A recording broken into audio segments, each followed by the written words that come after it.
Welcome back. We are in fuel cell number 3, be explosively successful as a new practice owner. I want to talk with you about one of the most important subjects that if I were a new dentist, I would be thinking about pretty much every day. And that's how to deal with the PPOs. And the PPOs have such an intense hold on dental practices that they are able to dictate terms on their reimbursements. Well, why do so many dentists take so many PPOs, particularly Delta PPO? And if you're a new practice owner over the past 10 years, in most states, you realize that when you bought the practice, you didn't get Delta Premier rates, which might have been $1,100 for a crown. You were forced into Delta PPO rates. Even though you might still accept Delta Premier, you're only being reimbursed on the PPO rates, which might be $600 on a crown or even less, when your UCR might be $1,300.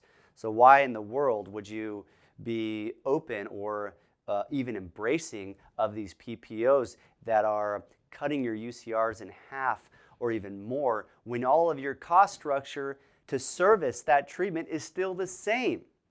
Well, it's because it's easy to get people in the chair. And you intuitively know that you're like the airlines. And you need, just like they do, your success depends on filling the chairs. And the easiest way to fill the chairs is just sign up for a bunch of PPOs.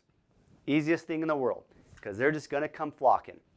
But you're going to work really hard. Over the years, your neck is going to hurt. Your back is going to hurt. You're going to say, I'm putting in this amount of input for that amount of output. Doesn't feel like a fair equation for me. And that's because you're not dictating your relationship with your patients and the culture and why they're coming in and creating a sense of value to your patients. Instead, you're letting the insurance companies do that. And I want you to think really intelligently about a strategy to become less dependent on the insurance companies in your practice. And I'll admit, it doesn't happen overnight, and it's not even necessarily easy. It takes a deliberate, step-by-step approach to do that. Now in this module, I want to give you some reason to do so, number one, by showing you a few numbers.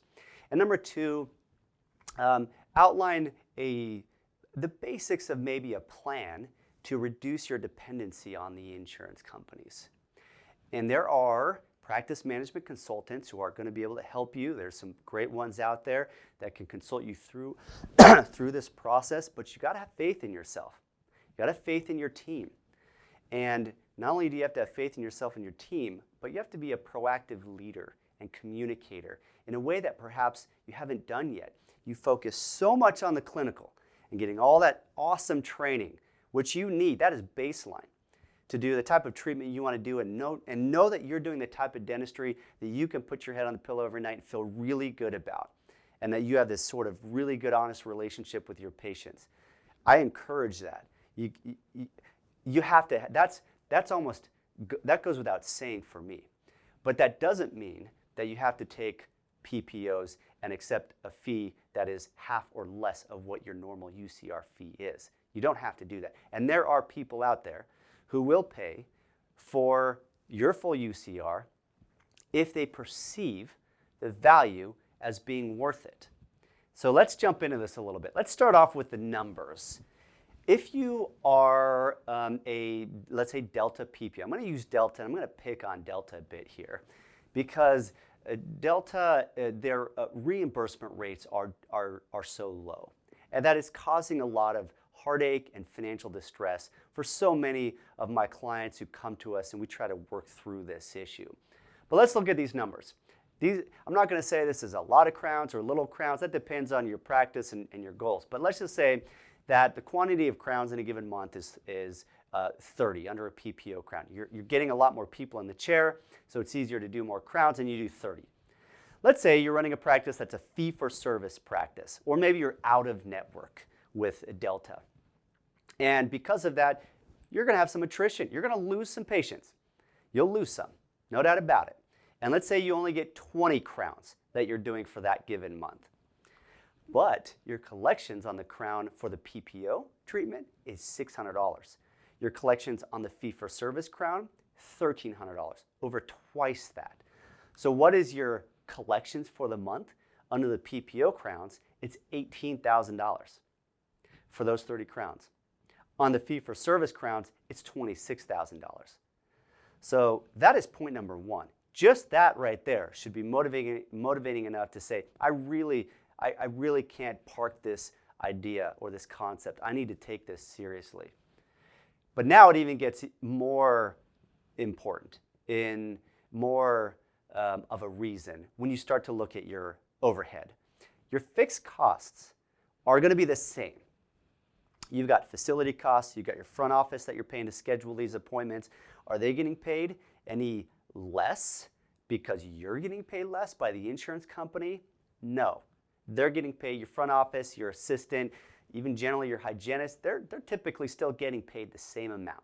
Now, if you have an associate and you're paying them on collections, granted, you'll pay the associate less. But let's just factor out the associate and say in your general practice, this is your overhead is going to be what it is for either a PPO or fee-for-service style practice. Now, your variable costs, interestingly, are higher under your PPO model because you did 30 crowns instead of 20 crowns. So you did 50% more crowns under the PPO model, and so you're going to see a 50% increase on your labs and supplies. Now, if you're a fee-for-service crown, maybe you're using a little higher-end lab that costs a little bit more, I don't know, and so maybe it's not a full 50% increase, but you get my point, that you're still doing the same amount of lab and supply work, that your expenses actually go up for doing PPO crowns. So now what's your net? Well, under the PPO model, your net is $9,500, and under the fee-for-service model, you're making $19,000. And so your profit margin is it's a lot higher at 19,000. 19,000 divided by 26,000 is 73%, where 9,500 divided by your 18,000 is 53%. So even your profit margins have fallen by 20%, and your net profit is cut literally in half, from $19,000 to $9,500. And yet you did more work, you're in the office more, and less balance, and you got paid a lot less. It is a significant financial detriment to be a PPO-driven practice. It's very difficult to really thrive and have the balance in life that you would like to have and deserve after all those years in dental school and all the hard work and being a business owner, taking on the risk of being an employer and all the debt that you've taken on. The equation sometimes just doesn't feel fair. And the PPO is one of the causes for that not feeling fair. I don't mean to be hard on the insurance companies. They're businesses trying to run successfully just as you are. That doesn't mean that you should just concede to whatever their rates are. I predict in the future, by the way, that there's going to be a lot more management style companies. Sometimes you hear them as DSOs. I'm not talking about the large dental corporations. Those are going to continue to grow. But I'm talking about there will be groups that will help you to centralize some of your cost structure and then also to negotiate on your behalf in a collective group with other dentists to get higher reimbursements. I think that's going to grow in the future, and that could be a resource for you. But as it is, you're still going to have to deal with this problem, and I'd rather see you in a fee-for-service practice. So how can we get rid of Delta PPO? Well, number one is you have to go out and network. Now, as soon as you go out and network with Delta, they are going to send your clients a letter. And they do it rather quickly. And that letter will basically encourage them in very direct language to go find another dentist, because Delta doesn't want to lose that patient. And if that patient stays with you, Delta is going to lose income on that patient. They're going to lose revenue. And you've got to beat Delta to the punch on that letter. So you've got to write a letter to your patients stating why you're doing this. Here's an example. Dear patient, our practice is making an important change, and we want you to know about it. We've been in network with Delta Dental for years and had hoped to remain in network. However, it has been increasingly difficult to remain in network and continue to provide the level of care that is so important to both you and to us. It's also important that we provide only the treatment that we truly believe you need. Your health is too important to compromise. Consequently, we've decided to no longer be contracted with Delta Dental as of, and you put in the date. Excuse me. That said, you can remain a patient of ours, and we will help secure all the insurance benefits that you do have. The next part of the letter. You will likely receive a letter from Delta Dental in the near future. In not so subtle language, this letter will recommend that you find another dentist. We hope that the experience you've had with us will encourage you to remain with our practice. Please know that we remain deeply committed to you and your oral health. We're happy to answer any questions you have and look forward to your next visit.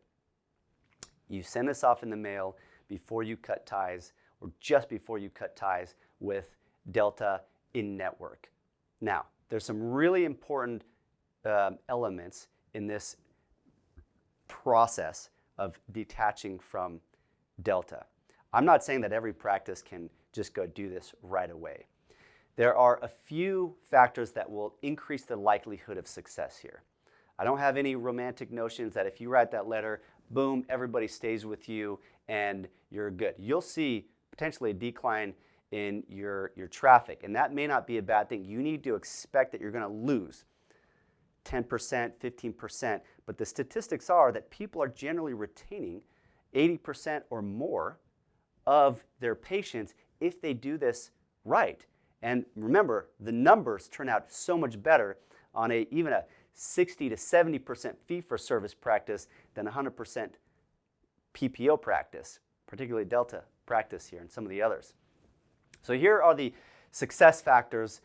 Number one is you have a relationship-based practice. Can't emphasize how important this is that you know your patients, you know them by name, you look up their kid's name, you maybe have a profile on them when they come in, ask how their son's doing in their soccer tournament, or you maybe know some of these people on a personal level through your faith organization or your neighborhood community or sporting events, etc. If you have a relationship-based practice, you have a lot more glue or goodwill with them than a transaction-based practice where people are just coming in and going out because they want the cheapest cost possible and there isn't much of a relationship there with the doctor.